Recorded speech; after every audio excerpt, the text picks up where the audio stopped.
I am Campbell Miller, husband, father of two, and feature film director with EWTN.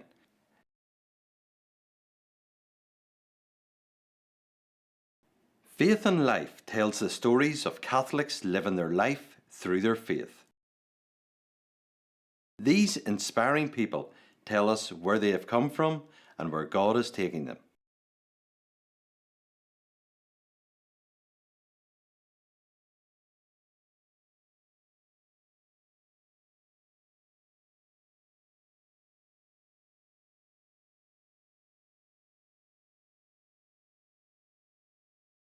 In this episode of Faith and Life, we'll be chatting to Fr La Flynn. Fr La is the prior of the pilgrimage site Loch Derg in County Donegal, Ireland.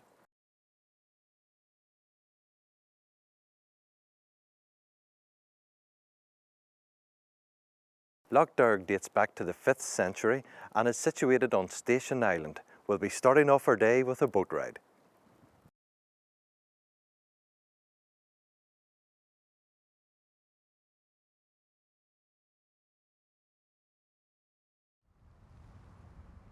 Father, tell us about the history of Loch Derg.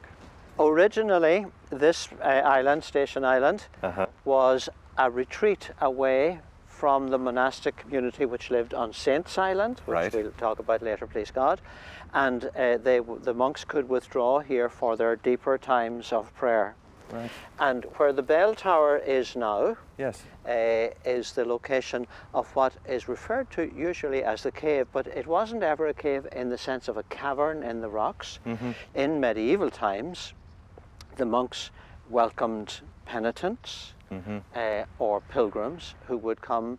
They would have their spiritual preparation in the monastery on Saints Island and then be rowed across here for 24 hours in the cave, which was known in medieval Europe as St. Patrick's Purgatory. There are scholars that think that Dante's journey through the underworld in the Divine Comedy was influenced by some of these tales from Loch Derg. So in the Reformation times then, when we had the dissolution of the monasteries, there were no longer clergy here. There were Franciscan priests who were on the run, came to minister to those who came to make pilgrimage here. So ordinary people came and they offered what I regard as a prayer of the dispossessed. They had no longer buildings in which to gather and pray and Mass and sacraments. So they came to places like this where there was a tradition of prayer and of holiness. And they said there are fathers and their Hail Marys and the Apostles' Creed, the basic prayers of the Catholic tradition. The Reformers regarded a place like this as a bastion of superstition and so on, and so there was a religious fervour about putting an end to it, and they cleared every last thing of this island. There were to be no stones left that could be used to rebuild anything, and further up here we'll see St. Patrick's Cross, which is the oldest artefact now and which was rescued from the lake. They didn't throw it far enough.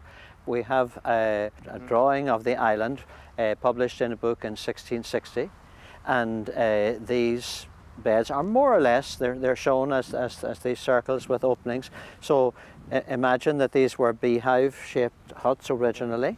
Everything was leveled. So the prayer pattern here is made walking around the beds, walking around the outside kneeling, walking around the inside kneeling, and so on. So the beds, in that sense, they're a reconstruction.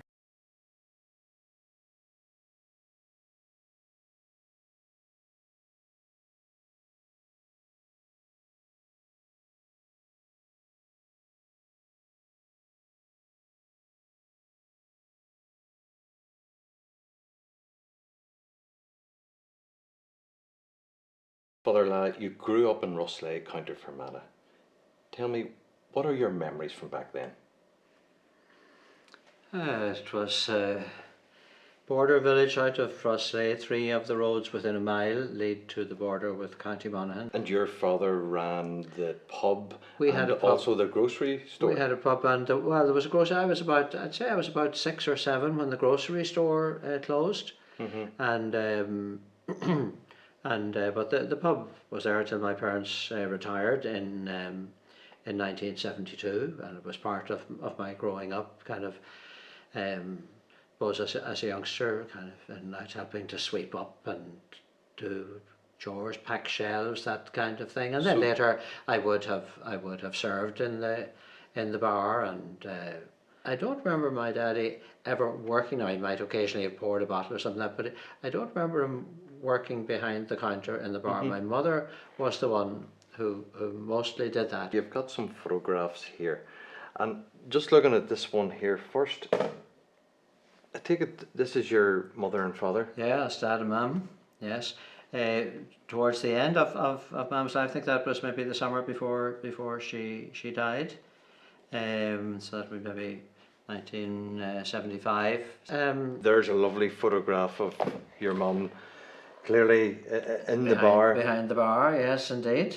I mean, that's my mother as I remember her as a younger woman, and you know, when I would be behind the bar, I mean, that was when I was learning from her how to engage with people, and it was a very useful learning for me, in that it taught me to come out of myself and to make conversation with people, and to find out what were the things that somebody was interested in, so that they would be able to engage in a conversation. Oh, I owe that very much to my mother. So those skills that you learnt back then are very much in use today?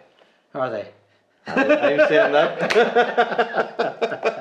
I hope so. No, I'm grateful. I'm very grateful, and I know really that it was my mother that taught me those. Father Lough has a great sense of humour. I go so far as to say that it's a wicked sense of humour. He's renowned for the one-liners. Even in the most serious of situations, he'll always find something to come in that will be sharp, that will be witty, and then he'll take a good laugh at it himself. So even when something is very serious and there's a lot of debate, there is a great sense of humour, and there's a twinkle in the eye. It's the twinkle in the eye that's one of the most endearing features. My dad was a shy man. He was very gentle man, very, very tender-hearted. Tear would come to his eye very easily. I remember Mammy saying, "Oh, your daddy cried for the ducks going barefooted, you know." There were 5 of us in the family. My brother was in Maynooth as a seminarian for 4 years. Right. Okay.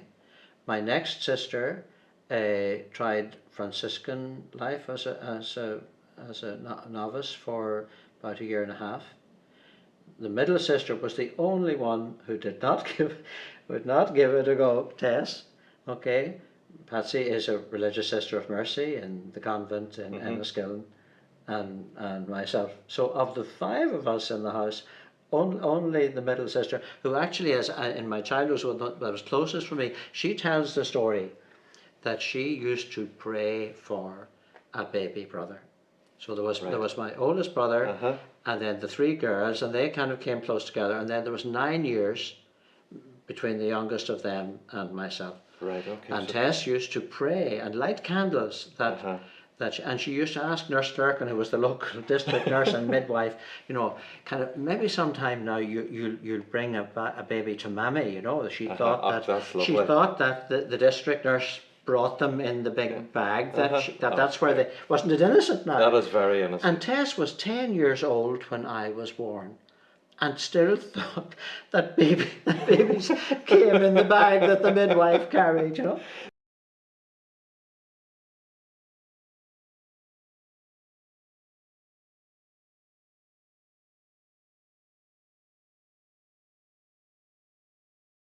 And these photographs here, when and where did they take place? Okay, so these are photographs of my ordination as deacon. My mother was still there for my ordination as deacon. As it happened, I would normally have been ordained deacon in Rome, but because I had missed the early year examinations, I couldn't be ordained with the rest of the class. And so the ordination. So as it happened, Mum was able to be at my ordination as deacon and didn't live to see me ordained as a priest. So this is a family group with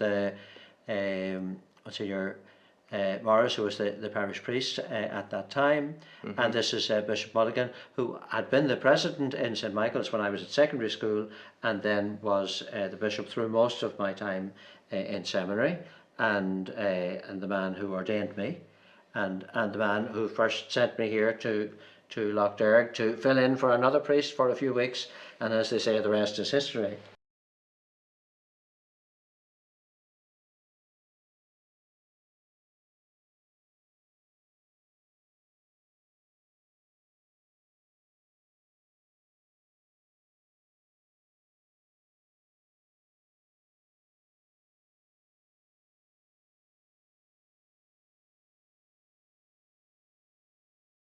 Father, we're here in St. Patrick's Basilica. Take us through the journey to becoming the prior here of Loch Derg. I had 5 appointments that were pastoral appointments. My first year I was in the Cathedral Parish in Monaghan.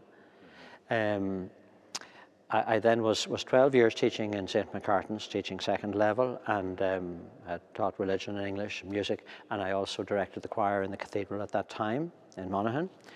Then I had 4 years as a curate in Carrickmacross in South Monaghan. Then I was 4 years in Kitui in eastern Kenya. Clogher Diocese had a partnership with Kitui, and 2 priests would go for 4 years and be replaced then by 2 others. And Kitui is about 100 miles due east of Nairobi. Very, very rural place, semi-arid, suffers a lot from recurring droughts, very much off the tourist trail. So that must have been difficult, not only with those conditions, but also, I'm sure, learning the language. We had done a few weeks of Swahili before we went out, and then when we were in country we did 6 weeks in Nairobi, formal language in Swahili, but the language that was used was the local tribal language, Kikamba, which had a similar structure, some elements of similarity in vocabulary, but is partly a tonal language. For example, in the Mass, in any and go on, you see to lift up your hearts, okay? But the word for Ngo for a heart, right? Yes. Ngo is a heart, Ngo is a leopard, and Ngo is firewood. So I was telling the people sometimes to lift up their leopards and sometimes to lift up their firewood, and of course they were falling about it until I realized there's something that needs to be sorted out here.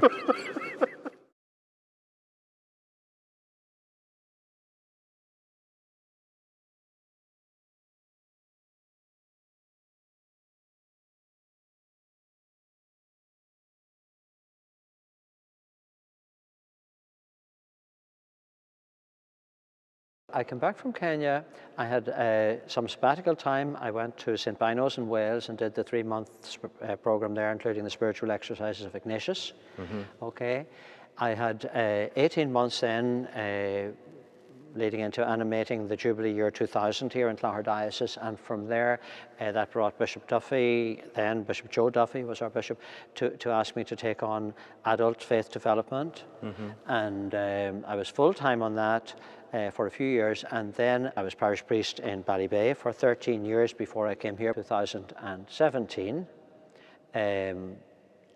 We were in between bishops at that time, and Joe McGuinness, who was administering the diocese, asked me if I would take on Loch Derg. Now, he knew we had worked together here at a time, so he knew that I had a heart for Loch Derg. To run Loch Derg, there must be a considerable amount of people involved in making a 3-day pilgrimage happen, and to manage all of these buildings and a boat. That was something you weren't trained for. I see it very much as leader of a team. We have a great team here. We have a team of 10 permanent staff, between office staff and the 3 men who kind of work here all year round, and so on, and a lot of those are people with long-term experience of Loch Derg and great loyalty to Loch Derg, and they're a joy to work with. Father, we're in this beautiful basilica. When does it date back to? It dates back to the 1920s. Pope Pius XI gave it the title of basilica because of its association with a very distinctive and ancient place of pilgrimage. And his papal coat of arms is shown over the entrance to the main door. One of our great glories here are the 14 stained glass windows, which are the work of Harry Clarke, the renowned Dublin stained glass artist. Right. And he did a very clever thing. He made the Stations of the Cross, the images of the Stations of the Cross, in smaller panels, right? And each panel is held by the figure of one of the apostles. So 12 apostles plus St. Paul, who was not one of the 12, plus Our Lady as Queen of the Apostles, makes the 14. And the figures of the apostles and Our Lady are very still, almost iconic, very, and the action then in the panels of the station is vibrant, and the detail in them is splendid, and very often there's one or other figure in the panel is looking straight out at the person who's contemplating the way of the cross. The sanctuary was remodeled in the 1980s. Okay. One of the features that was introduced was this cross. This cross, now the shape of it is modelled on the penal cross. The arms are not elongated, so that they're slim in design, and you can hide it up your sleeve or in your pocket or whatever in persecution times. Yes. There is a small penal cross kept on the island that was found clutched in the hand of a pilgrim who was drowned in the boating accident. We had just one major boating accident. Over 90 people lost their lives in July of 1793, I think it was. Yeah. So Imogen Stewart, the great carver, was commissioned to make a cross for the sanctuary, and used the idea of the penal cross, but in these terms rather than in the tiny terms in which it usually appears. That's lovely. And also on the penal cross there is a cock and pot. What does that resemble? Okay, that turns up sometimes, not invariably, quite often on the penal cross. Okay, there's a version of the story, it's a folk tale, and the story is that the soldiers who were guarding the tomb of Jesus were cooking their chicken, their supper, and one said to the other, "What do you think about this thing that your man is supposed to rise from the dead?" And his companion says, "He'll no more rise from the dead than the chicken will rise from the dead." And of course the chicken flew out of the pot. And very interesting, in the Irish version of the story, what is it crowing? It's crowing, "Mach na hoig Islan, the virgin son is safe." It's a resurrection symbol, therefore. Yes. For those who know the story, it's a resurrection symbol on the penal cross. Lough Derg is now here 1500 years. Why is it still such a special place? I like to think that part of it is that people know they are welcome here. People know they will be received here, whatever their story, whatever their background. You don't have to be a Roman Catholic to come here and to be welcome here. He makes people feel at ease, and probably one of the greatest gifts that he possesses is his wonderful personality. He's a wonderful listener. One of his many charisms is that of being able to listen to people, afford people time and space to communicate with him. He's a very, very gifted, talented and wise person.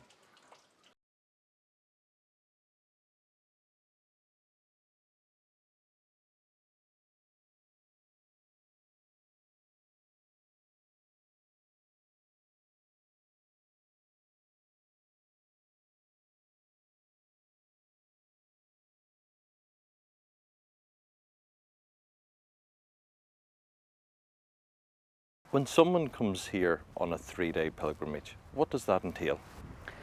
Well, first thing they do is they get their accommodation, and they take off their shoes, come out on the island, and they have 3 rounds to make. Now the full round takes over an hour, about an hour and 10 minutes or something, of prayer in and around the basilica, and then around these penitential beds. And is there certain prayers that they're saying? Yes, there are essentially the Lord's Prayer, the Hail Mary, and the Apostles' Creed.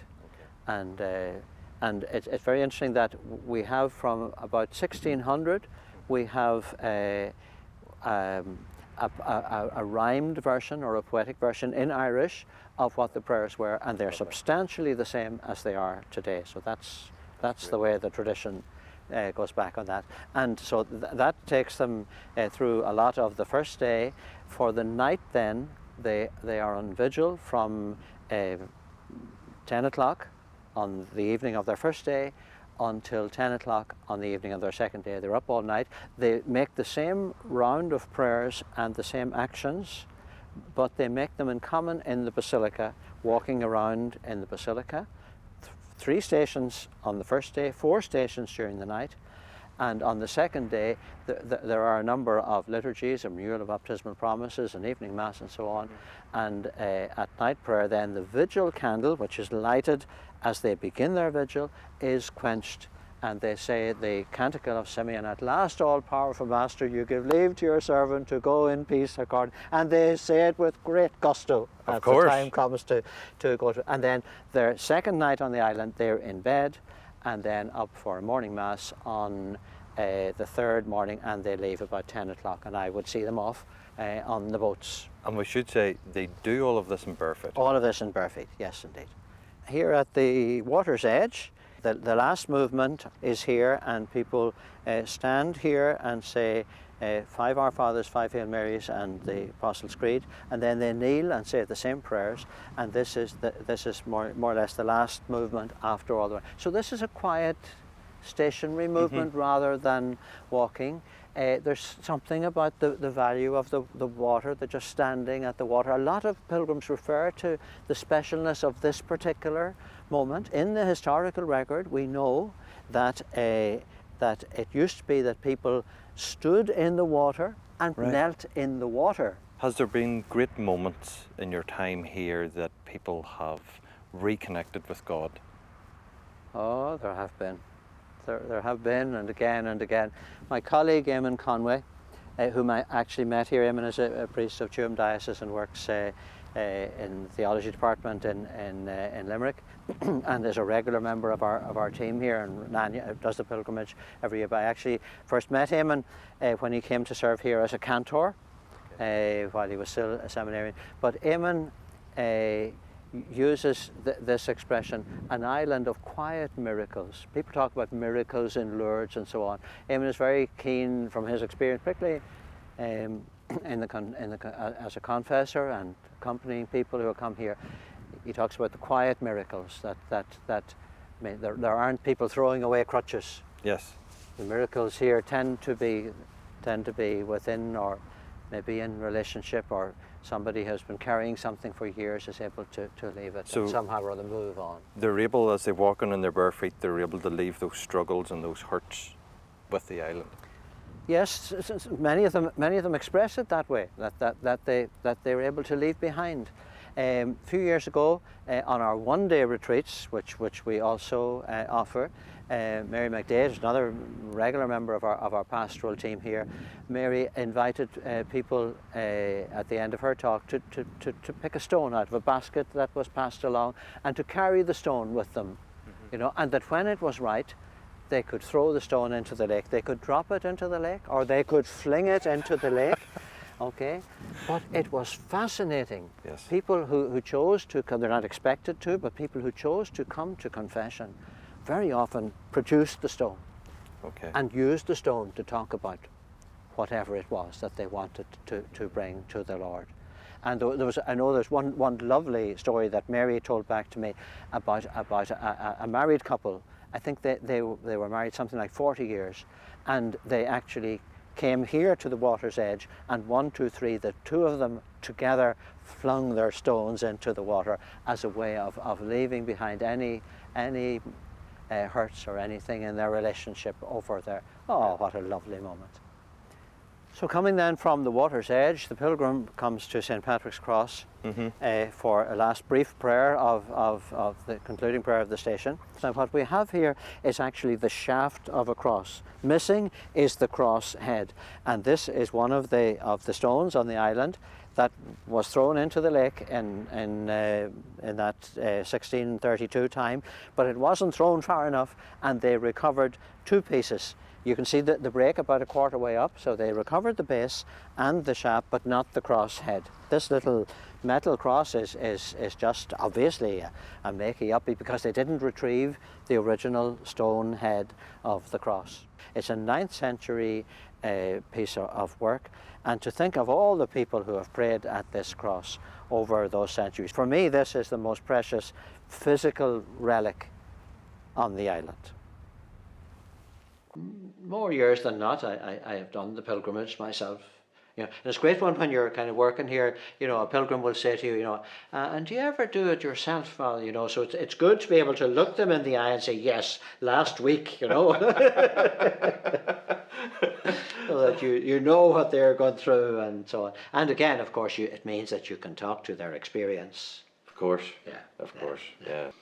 Father La, thank you very much for the invite here to Loch Derg, for showing us around and spending so much time with us. It's been a pleasure. We'll Thank see you you again sometime, perhaps in your bare feet.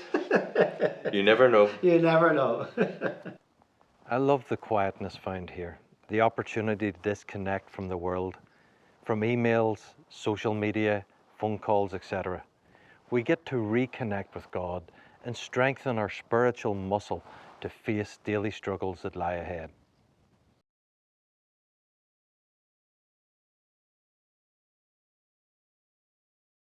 The reasons for going on a pilgrimage can be deeply personal, no matter what the reason. It's a gift from God that allows us to grow in our faith, hope, and love.